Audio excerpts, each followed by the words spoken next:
Okay, welcome back. So as I said in the first half, this is going to be a repeat of what we did last time. So last section is again dihedral group, except this time we are not going to do the geometry. We're going to do algebraic interpretation.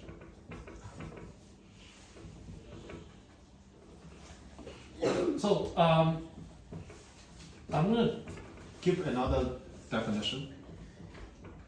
So the definition of the dihedral group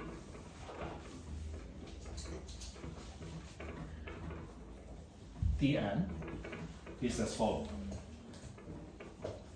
Dn x to the power n, y to the power j, where I is between 0 and n minus 1, and then j is either 0 or 1.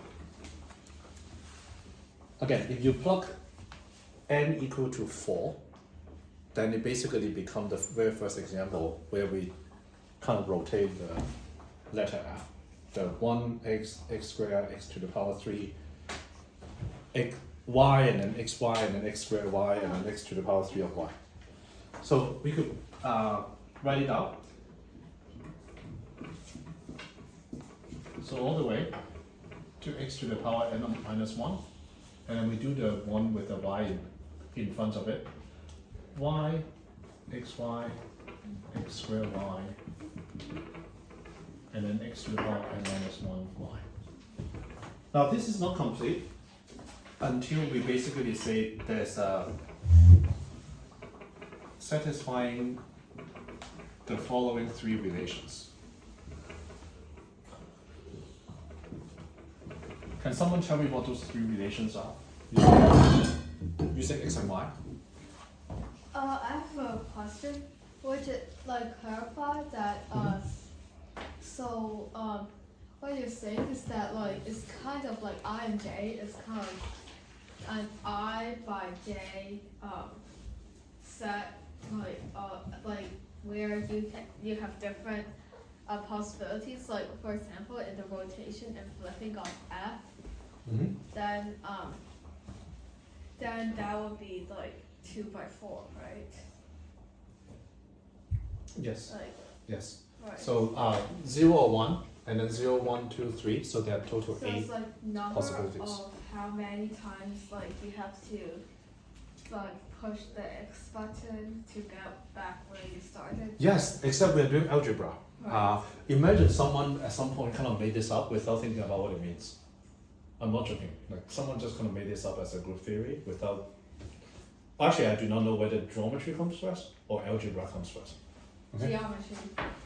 So there are three relations. Someone, what are the three equations that for x and y? I'll give an example. Y squared is equal to identity. What are the other two? X to the power of n is 1. Okay. What about the last one? The last one is the hardest one.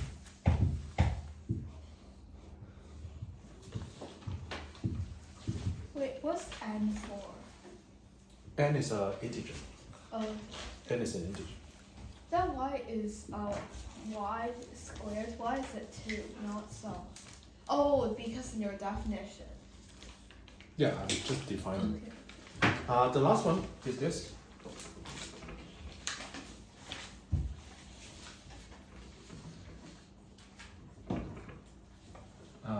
Again, this is the same as just this. Okay. So, so some example, using this equation, you can do a lot of things that you want. Yx is equal to x negative y is equal to x n minus 1 y. Okay. And we can also say xy. What is xy? Identity. And the reason is it is associative, so you can do the middle one first. You replace the yx by this.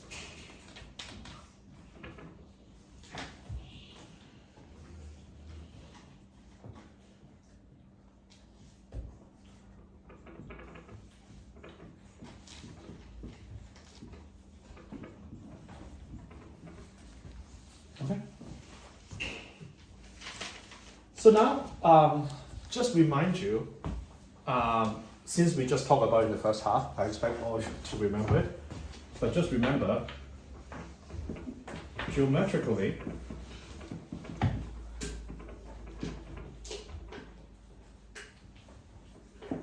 it means rotate by an angle, theta, then reflect is the same as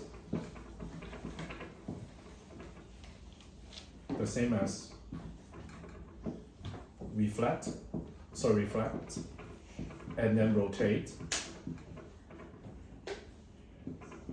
by negative theta. Okay. Think about the letter F example. So when you rotate by 90 degrees and then you flip it vertically, it's the same as you flip it first and then rotate by negative 90 degrees. Except that this is in general true, not just 90 degrees, in general theta. So can someone describe in English words what does this mean? So basically what I just did now is rotate by theta, flip is the same as flip, and then rotate by negative 90 degrees. Can someone tell me in English words, what does this identity mean? Identity means xy times xy is equal to 1.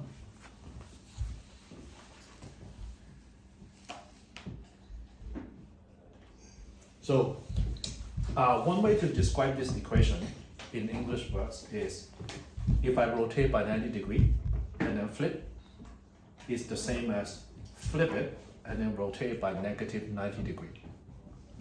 So what does xy and then xy equal to identity means in English words? Does someone want to try? No? If you flip it, then rotate it 90 degrees, and then flip it again and then rotate by 90 degrees, it's equal to the original. It's doing nothing, exactly. So, reflect, rotate by theta, reflect, and then rotate by theta is same as do nothing, or back to original. Exactly. Now, later on, I will kind of hit home the point again. So, some of this, one way to look at this is, we're doing something really trivial. We are just talking about the symmetry of a square, symmetry of a hexagon. But I just want to ask you all, like before this class, is this obvious to you? Reflect, rotate by theta, reflect and then rotate by theta, it means not doing anything. So I'll hit this point again when we later on at the end of the class, okay? But so sometimes when you're in algebra, you can come up with a lot of these things that with hindsight, it is obvious. But if I give you, let's say 10 true or false questions, it actually might not be easy for you to get all of them right. So this is basically the type of algebra that give you the tools to analyze a lot of things. Okay, but I'll hit this point again towards the end. With that, let's go to 3.4.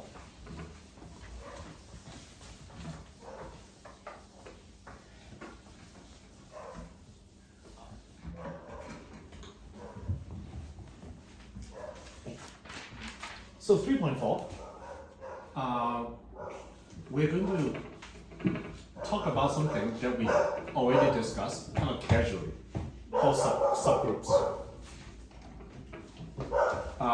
Let's start with the definition.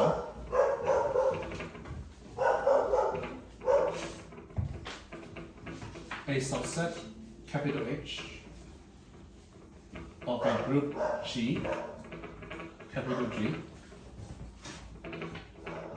is called a subgroup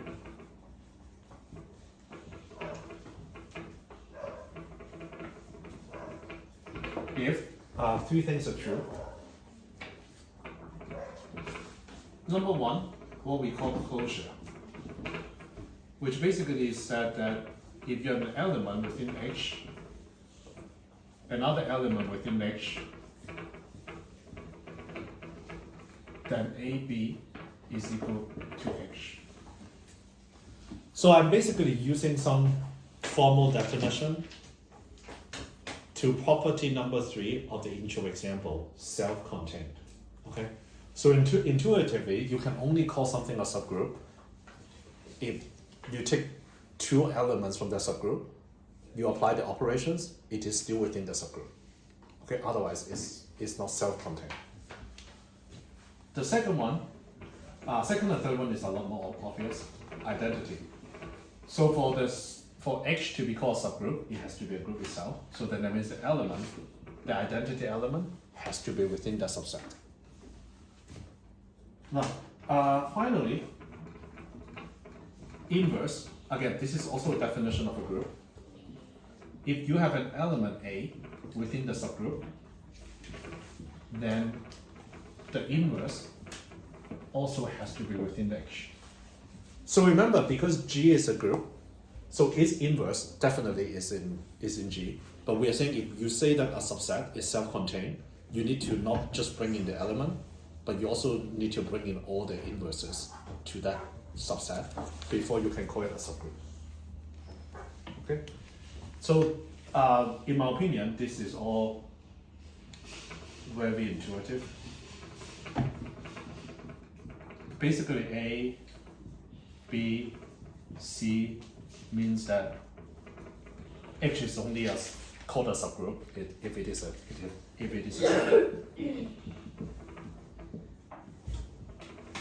Okay, let's do an example.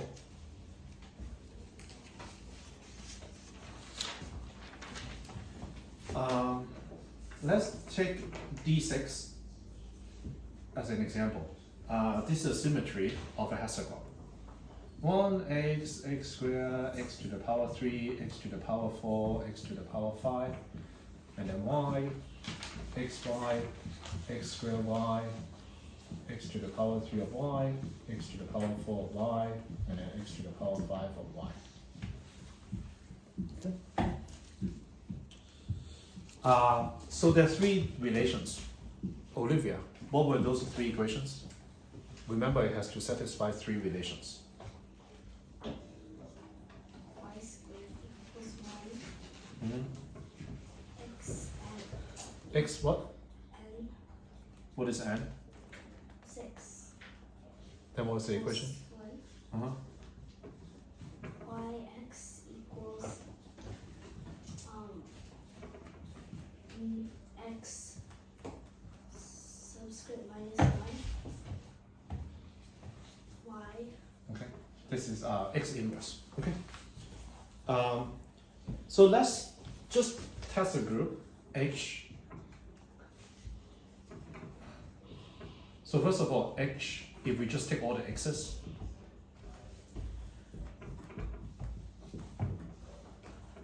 it is a subset of G. Okay, this is mean a subset of. So for those who have been in quantum quadrant circle from the beginning, this is what we talk about from the first class. So let's kind of check this kind of three element to make sure that this is indeed a subgroup. So property A, closure. Take two elements from H. Now in reality, you should do all the combinations, okay? But I'm not going to using some superscript I and J to confuse you. Let me just say we take two of them, x4 and x2, and let's apply the operations that H inherited from G to see if the results is still within H. What is H2 and H4? Isaac.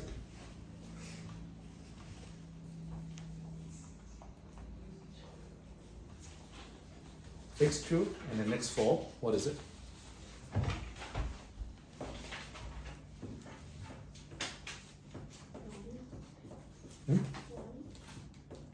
Yeah, just 1. Because this one, that means x to the power 6, it is 1. So it is an element of H. Again, to show closure, you need to think about if you take any two of this, you apply the operations, is this still an element of H? So I hope it's obvious to you, no matter which two of this you take, it still be one of this, or when you eliminate x to the power 6 is equal to 1, you go back to one of this. Is it obvious to you all? Yes. Okay. So the second one is easy. For it to be a subgroup, the identity 1 has to be within H. Finally, the inverses has to exist.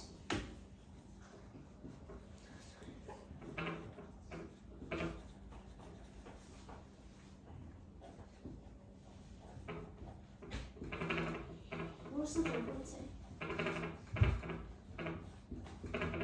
So basically I add a inverse of this 6th element, and I'm going to ask you what the inverses are. What is the inverse of identity?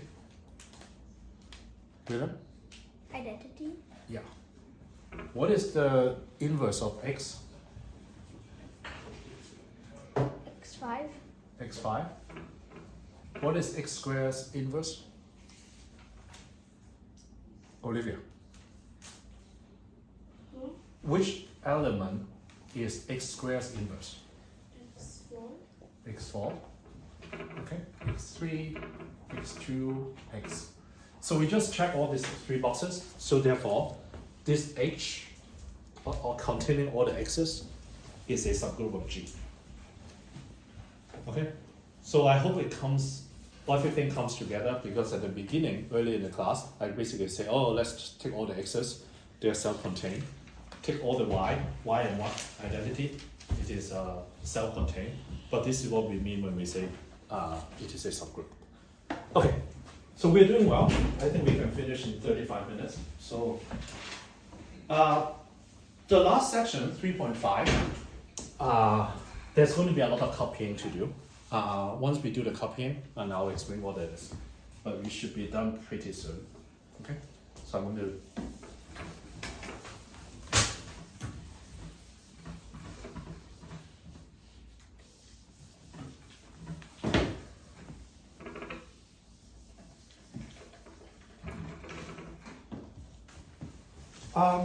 so the final section, 3.5, is called this. The group of all rigid motions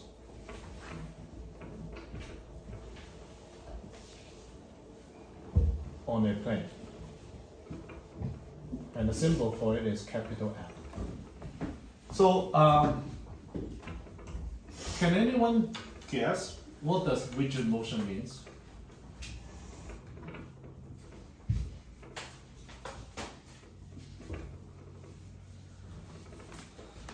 A motion that doesn't make something change its shape. Mm-hmm. Any other words? Any other words? It's just words. Okay. So it's basically right. So there are many ways to describe it. Another way to call it is called distance preserving, which is basically doesn't change shape. Again, I know this doesn't say much, but the opposite of rigid is elastic. So rigid motions here mean basically it's not elastic, which is the same as kind of what William said. It's basically not changing shape. Okay.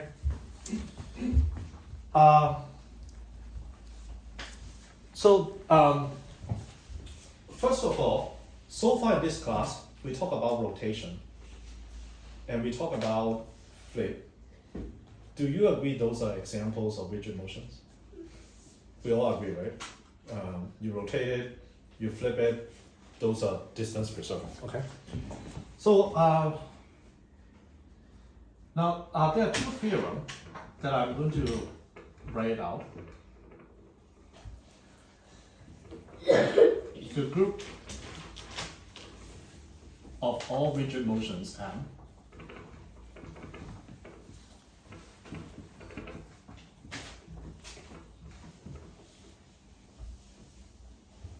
on a plane consists of the following only.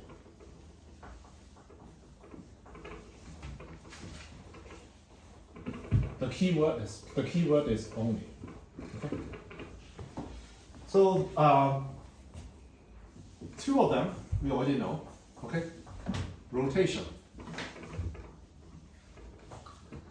by theta not equal to 0. Okay. So if you really want to talk about what is rotation, you can write or you cannot write this. Okay. But it basically means you put a piece of paper on the table, you put a pen, and then you rotate it. And rotate. The second one is we already talked about, which is reflection.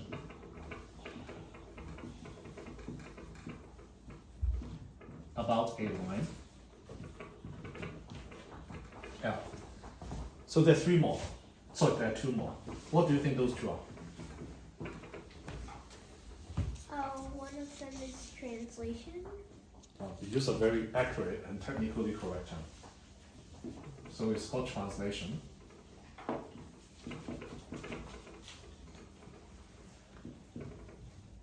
So it's parallel motions. So what does it mean? Okay, it means move a piece of paper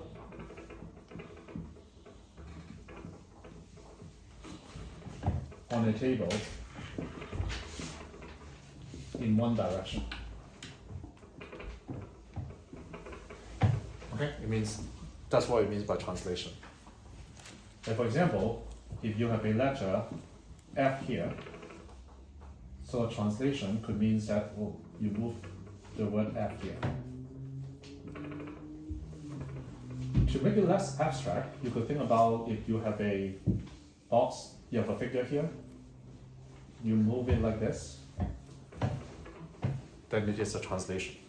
There's one more that is not obvious at all. Or once I say, you guys would probably think that this is cheating. Okay? Does anyone want to guess?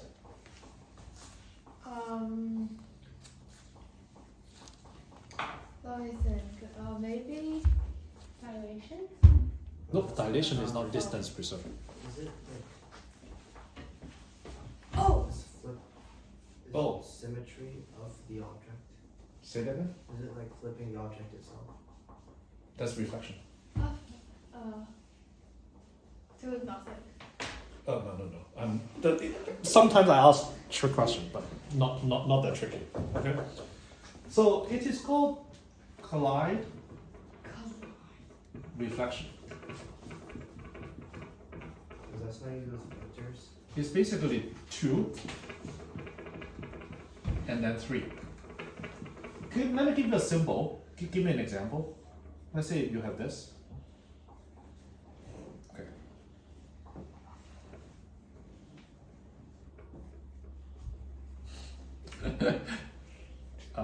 It's very difficult to draw. What is that? It's like a stick insect thingy. So what it means is basically it means Okay. kind of like this. Look at this. It's basically it means flip and then translate. So it's like this. So you would argue that why is it a category by itself? Isn't that, as you define it, it's just reflection and translation, right? Okay. But let's say if I have this symmetry, this one, you cannot find a reflection symmetry. Basically, you cannot do a reflection but make it identical.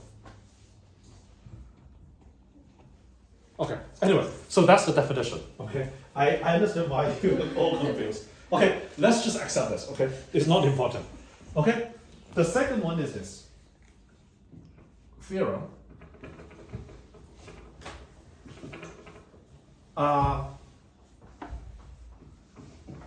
every finite subgroup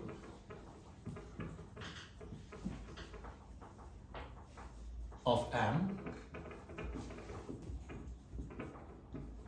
that fixes the origin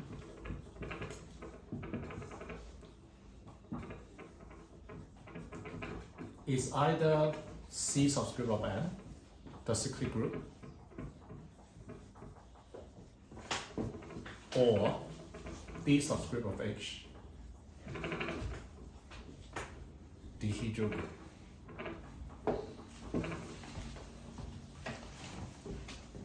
Now, so once you finish writing it, let's just kind of think about what it says. So there's some disputes about number 4, okay? But we all basically say, yeah, it makes sense. All of this, if you accept it, these are only motion that you can do that are distance preserving on a plane. Everything else is basically is a composition of a combination of this motion. Now, what this theorem said is, if you want to find a subset of those motion, there are finite number of elements, meaning it's not infinite, because, for example, this one you can rotate by 1 degree, 1.5 degree, 1.6 degree is infinite, okay? If you want to find a finite number of those actions among M that leave the origin, like this one, fixes its location, then the only possibility is kind of Cn or Dn. Now, I will leave you with this comment. So everyone, please pay attention to this part, okay? So on the one hand, you could basically say it sounds really obvious, isn't it? Now, if you do think it is obvious, then I want to ask you, what about 3D? So what are the equivalent of in 3-dimensional? I mean, it's pretty much the same, right? No, it's really complicated. It's really it's a lot more complicated. 1, 2, 3, 4 for a 3D object. What is the finite subgroups of 3-dimensional motion? How can I describe it? Think about it this way. If I let's say if you wear a virtual reality headset, if you want to come up with equivalent buttons of the rotate by 90 degree and flip horizontally, how many buttons do you need to create? Let me see. So that's why I want to challenge you. While this sounds really obvious after the whole class of group theory, algebra, reflection, now when I ask you about, okay, then what about 3D? It's a lot more complicated. But how do you describe the set of motions? You rotate it like up, down, then left, right, then flip it up, down, No, left, right. no. It's 3 dimensions. You can rotate it along 3 axes. Yeah. So for rotation, there are 6 because for each direction, for like rotate left and rotate right, you need like 6 because 3 axes and then 2 buttons for each axis. And then for reflection, Anyway. there are 3 planes. So that means that 3 buttons. The thing we did with the F and the photo at the beginning, was that a cyclic group? Okay. It is a dihedral group because it has both the rotation is the cyclic group. Dihedral group is including the flip. Oh. So for let's say a finite set of motion on a 2D, I can describe it really simple. It's basically this two. How do you describe it in 3D? That you don't miss anything. Then what about translation? What would translation be called? Translation doesn't fix the origin. Okay, so with that, I think that's the end of the class.